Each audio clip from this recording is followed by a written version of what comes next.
In 18th century France, a beautiful young woman is forced to work inside a pleasure house, not by choice, but by poverty. Her family is too poor to survive, leaving her with no escape from a life she never wanted. Yet even in the darkest place, she holds onto one thing the world cannot take from her: her faith in God. Will she ever be able to escape this life? In France, in the year 1789, we meet Madame de la Pommeraye, a sharp-witted young widow who has sworn off love and marriage. She believes true happiness lies in friendship, and that romantic entanglements only ruin a good connection. This doesn't stop the charming Marquis de Arcis, a well-known womanizer, from pursuing her. He stays at her estate, determined to win her over, but Pommeraye is well aware of his reputation. She doesn't believe him when he claims she is his one true love, dismissing his advances as just another one of his fleeting passions. Pommeraye's best friend, Lucien, often visits, bringing gossip from the city. Lucien worries that Pommeraye might be falling for Arcis, warning her that a man like him will do anything to get what he wants. Pommeraye assures her she isn't naive, but as the days pass, she finds herself genuinely enjoying Arcis's company and their philosophical discussions. One afternoon, she finally gives in to his advances, and the two become a happy couple, living together on Pommeraye's estate. When Lucien visits again, she is nervous about this new development, but remains supportive for her friend's sake. Pommeraye, still curious about the city gossip, asks what people are saying. Lucien reveals that many are placing bets on how long their relationship will last. She also shares a sad story about a woman named Madame de Jonquière, who was tricked into a fake marriage by a duke and is now broke. To survive, both she and her teenage daughter have been forced into a life of disrepute. 2 years go by, and Pommeraye and Arcis are still living happily together, though they haven't married, a topic Pommeraye brings up from time to time. One day, Arcis announces he needs to go to Paris for a few days to handle some important business. Pommeraye doesn't mind, as it's only a short trip. However, when he returns, he is consumed by plans for a major construction project in the city, which will demand a lot of his time. From then on, Arcis begins to neglect Pommeraye, spending most of his days in Paris, and when he is home, focusing all his attention on blueprints and conversations with his architect. The next time Lucien visits, she hears about Arcis's new projects, and once again expresses her concern that Pommeraye is wasting her time with a man who doesn't appreciate her. Pommeraye insists everything is fine, but when Lucien apologizes for doubting their relationship, Pommeraye feels guilty for lying and confesses that Arcis has been neglecting her. Lucien isn't surprised, saying that passion always fades over time. She gives her friend an important piece of advice. If she wants to know the truth, she needs to talk to Arcis directly. Later, Pommeraye approaches Arcis and tells him she feels the love and passion between them are gone. She expects him to deny it and reassure her that they are just going through a rough patch, but his reaction will change everything. However, her plan backfires spectacularly. Arcis confesses he feels the same way and has for a while, but was too afraid to bring it up.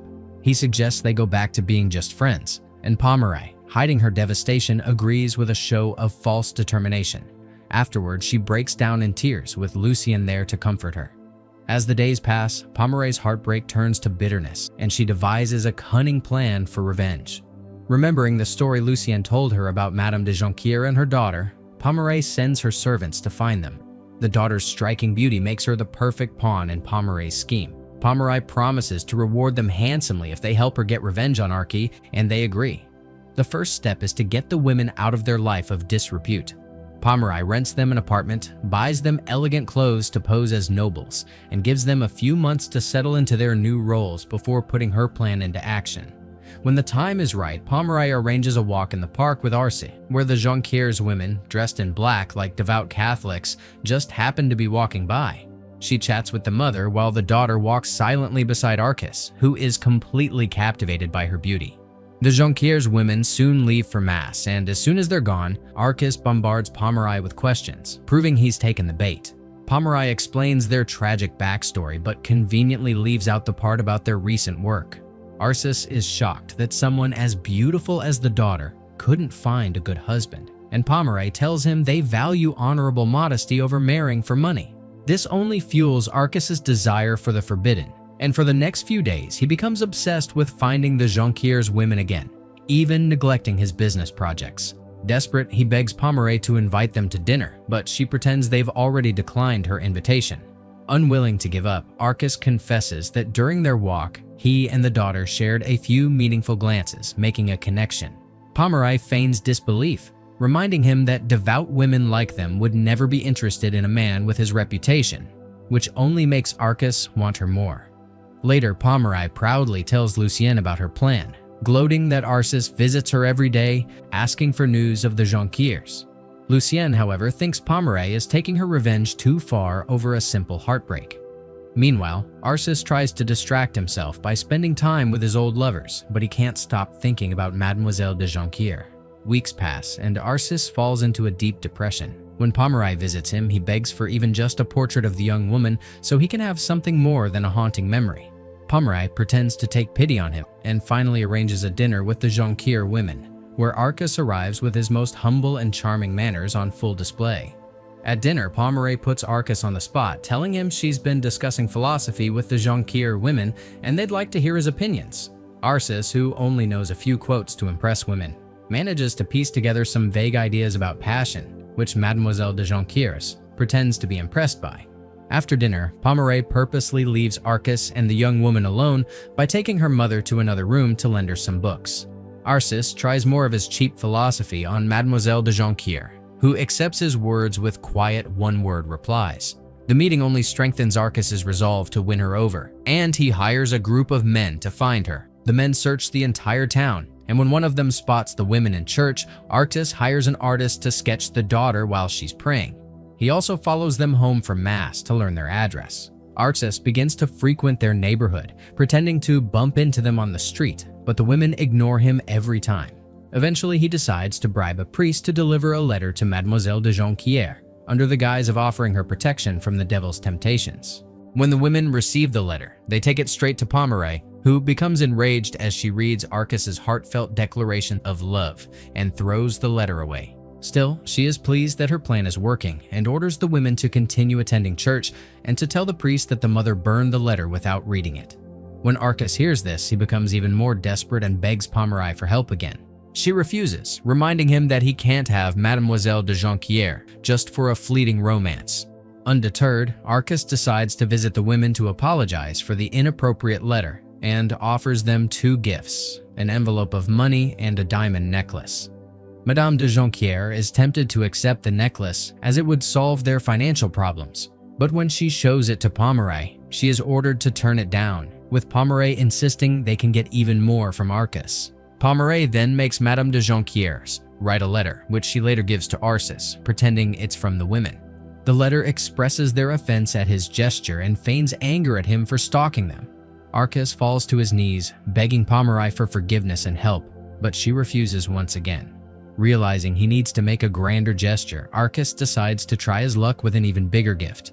The next time he visits the Jonquières, Arcas brings even more money, along with the promise of 2 houses and a complete set of diamonds. Madame de Jonquière is in tears when she presents these gifts to Pomeroy, begging to be allowed to accept them, but Pomeroy simply makes her write another rejection letter. She insists there's a bigger prize to be won if they remain patient, though Madame de Jonquière can't imagine what could be better.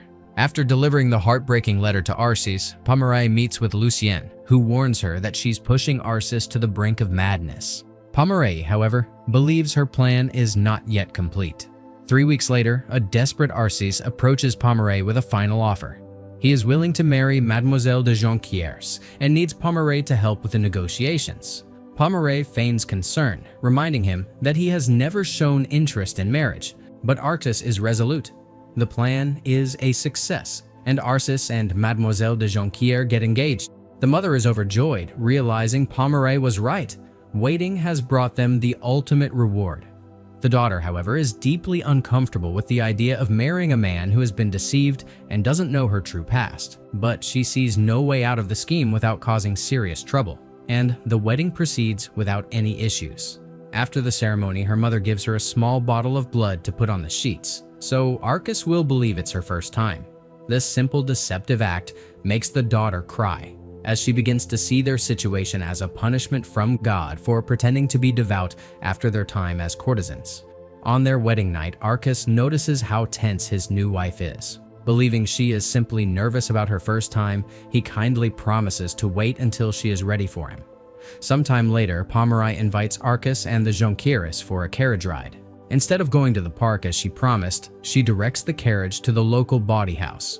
There, she reveals the devastating truth to Arcis. His wife and mother-in-law once worked in this very place.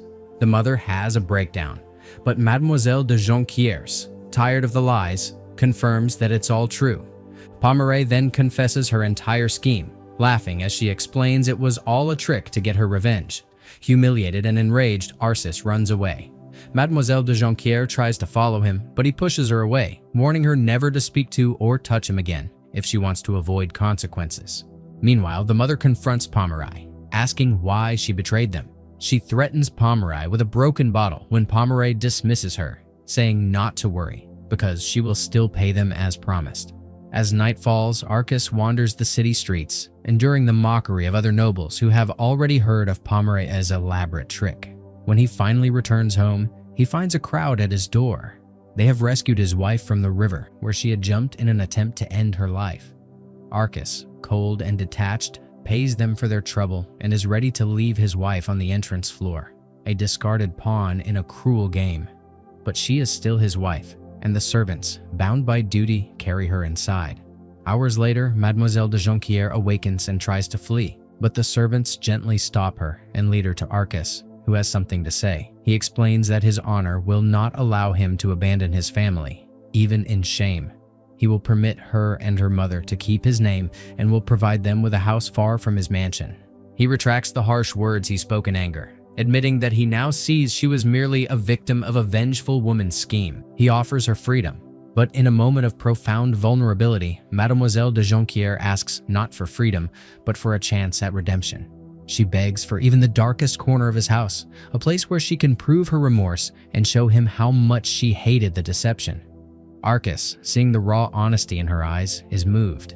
The anger in his heart gives way to a quiet understanding, and in that moment, he forgives her, accepting her not as a pawn, but as his wife.